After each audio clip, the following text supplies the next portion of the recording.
இப்போ இருக்கிற முதலீட்டாளர்களுக்கு ஒரு பெரிய குழப்பம் இருக்கு. அது என்னன்னா, எதை வாங்குறதுங்கிறத விட எப்படி வாங்குறதுங்கிறது தான். வாங்க, அந்த சிக்கலான தேர்வுகளை ஒழிச்சு ஒரு தெளிவான வழிகாட்டிய பார்ப்போம். இந்த ஒரு கேள்விதான் எல்லாத்தையும் மாத்தப் போகுது. நாம நினைக்கிறோம் நல்ல ஸ்டாக்க செலக்ட் பண்ணிட்டா போதும்னு. ஆனா உண்மை என்னன்னா, லாபத்துக்கும் நஷ்டத்துக்கும் நடுவுல இருக்கிற அந்த சின்ன வித்தியாசம் நீங்க எடுக்கிற இந்த மாதிரி மறைமுகமான முடிவுகள்ல தான் ஒளிஞ்சிருக்கு. அதை எப்படி கண்டுபிடிக்கிறதுன்னு பார்க்கலாம் வாங்க. சரி, நம்மளோட முதல் படி மியூச்சுவல் ஃபண்ட்ஸ்ல முதலீடு செய்யும்போது நம்ம முதல்ல எடுக்க வேண்டிய ஒரு முக்கியமான முடிவு நம்மளோட கணக்கு வகை. இது ரொம்ப சின்ன விஷயமா தெரியலாம், ஆனா இதோட விளைவுகள் ரொம்ப பெருசு. இது ரொம்ப சிம்பிளா புரிஞ்சுக்கலாம். டிமேட் அக்கவுண்ட்ங்கிறது ஒரு பெரிய சூப்பர் மார்க்கெட் மாதிரி. ஷேர்ஸ், இடிஎஃப்கள், மியூச்சுவல் ஃபண்ட்ஸ்னு உங்களுக்கு தேவையான எல்லாத்தையும் ஒரே இடத்துல வாங்கிக்கலாம். ஆனா ஃபோலியோங்கிறது நீங்க நேரடியா அந்த மியூச்சுவல் ஃபண்ட் கம்பெனி கிட்டயே ஒரு கணக்கு ஆரம்பிக்கிற மாதிரி. இப்ப இது ரெண்டுக்கும் உள்ள பெரிய வித்தியாசம் என்னன்னா, டிமேட்ல உங்க எல்லா முதலீடுகளையும் ஒரே இடத்துல பார்க்கறதுக்கு வசதியா இருக்கும். ஆனா அதுக்கு வருஷா வருஷம் மெயின்டெனன்ஸ் சார்ஜ்னு ஒன்னு பிடிப்பாங்க. ஆனா நீங்க மியூச்சுவல் ஃபண்ட்ஸ்ல மட்டும்தான் முழுசா கவனம் செலுத்த போறீங்க, செலவையும் குறைக்கணும்னு நினைச்சீங்கன்னா எந்த கட்டணமும் இல்லாத ஃபோலியோ முறை தான் உங்களுக்கு பெஸ்ட். ஃபோலியோ முறையோட உண்மையான சூப்பர் பவரே இதுதாங்க. இதுல ரெண்டு முக்கியமான டூல்ஸ் இருக்கு. ஒன்னு SWP, அதாவது சிஸ்டமேட்டிக் வித்ட்ராயல் பிளான். இது மூலமா நீங்க ரிட்டையர் ஆன பிறகு மாசா மாசம் ஒரு குறிப்பிட்ட தொகையை வருமானம் மாதிரி எடுக்கலாம். இன்னொன்னு STP, அதாவது சிஸ்டமேட்டிக் டிரான்ஸ்ஃபர் பிளான். இது மூலமா சந்தை ஏற்ற இறக்கத்தோட ரிஸ்கே குறைக்கலாம். இந்த ரெண்டு பவர்ஃபுல் ஆப்ஷனும் டிமேட் முறையில கிடைக்காது. ஆனா இங்க ஒரு முக்கியமான விஷயத்த நீங்க கவனிக்கணும். க்ரோ மாதிரி இப்போ வர்ற பல புது பிளாட்ஃபார்ம்ஸ் டிஃபால்ட்டாவே டிமேட் அக்கவுண்ட் தான் கொடுக்கறாங்க. அப்போ உங்களுக்கு ஃபோலியோ முறையோட நன்மைகள் வேணும்னா நீங்க தான் தேடி கொஞ்சம் மெனக்கட்டு அந்த முடிவை எடுக்கணும். சரி, அக்கவுண்ட் வகைய முடிவு பண்ணியாச்சு. அடுத்தது என்ன? நாம வாங்க போற சொத்து. ஆனா ஒரே சொத்த பல விதமா வாங்க முடியும்னு உங்களுக்கு தெரியுமா?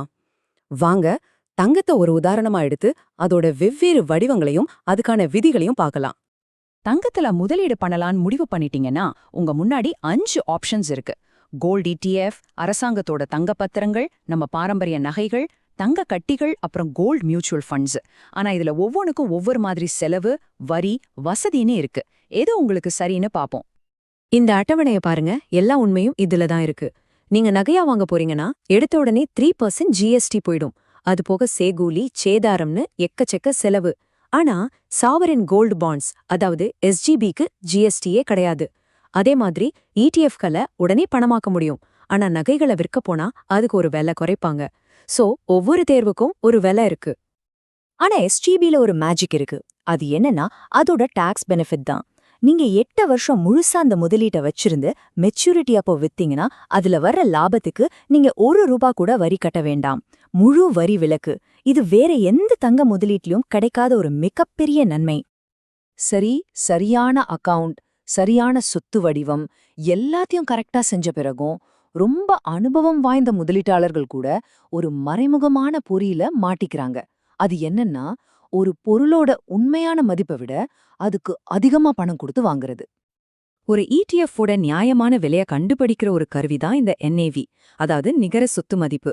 ரொம்ப சிம்பிளா சொல்லணும்னா அந்த ETF-க்குள்ள இருக்கிற பங்குகளோட உண்மையான மார்க்கெட் விலை தான் இந்த NAV. இத மனசுல வச்சுக்கோங்க, ஏன்னா பிரச்சனை இங்கிருந்து தான் ஆரம்பிக்குது.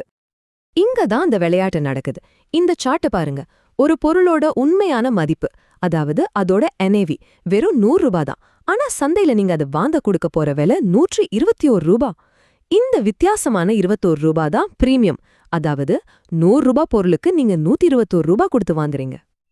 இத பத்தி நிபுணர்கள் என்ன சொல்றாங்கன்னா, இந்த பிரீமியம் நிரந்தரம் கிடையாது. என்னைக்காவது ஒரு நாள் சந்தையில தேவை குறையும் போது இந்த அதிகப்படியான விலை காத்துல கரைஞ்ச கற்பூரம் மாதிரி காணாம போயிடும். அப்போ நீங்க அதிகமா கொடுத்த அந்த பணம் உங்களுக்கு நஷ்டத்தை தான் கொடுக்கும். வாங்க ஒரு கணக்கு போட்டு பாப்போம். நீங்க முதலீடு செஞ்ச ETF-ஓட பங்குகள் எல்லாம் நல்ல பெர்ஃபார்ம் பண்ணி அதோட மதிப்பு 10% அதிகரிக்குது. ரொம்ப சந்தோஷமான விஷயம் தானே? ஆனா இங்க தான் அந்த அதிர்ச்சி காத்திருக்கு. அந்த 10% லாபம் வந்தாலும் நீங்க வாங்கும்போது கொடுத்த அந்த 21% பிரீமியம் இப்போ இல்லன்னு வச்சுக்குவோம். அப்போ என்னாகும் தெரியுமா? நீங்க சம்பாரிச்சத நினைச்ச அந்த 10% லாபம் கடைசியில 8.33% நஷ்டமா மாறி நிக்கும். பாத்தீங்களா? இந்த பிரீமியம் உங்க லாபத்தையே முழுங்கி நஷ்டத்தை கொண்டிருந்து விட்டுடும். இந்த பிரச்சனை இதோட நிக்கல.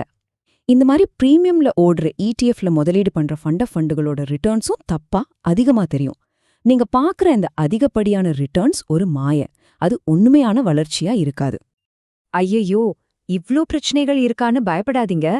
இது எல்லாத்தையும் தவிர்க்க ஒரு சிம்பிளான ஆனா ரொம்ப பவர்ஃபுல்லான ஒரு வழி இருக்கு.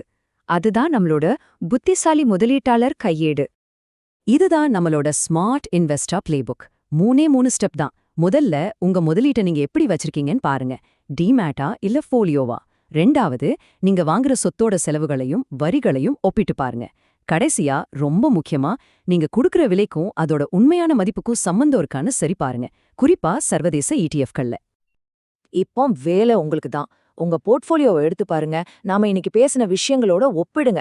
நீங்க உண்மையிலேயே முதலீடு பண்றீங்களா, இல்ல வசதிக்காக ஒரு மறைமுக விலைய கொடுத்துக்கிட்டு இருக்கீங்களா, இல்ல நிஜம் காணா ராபடிகளை வெண்டாப்படுத்துனாரா?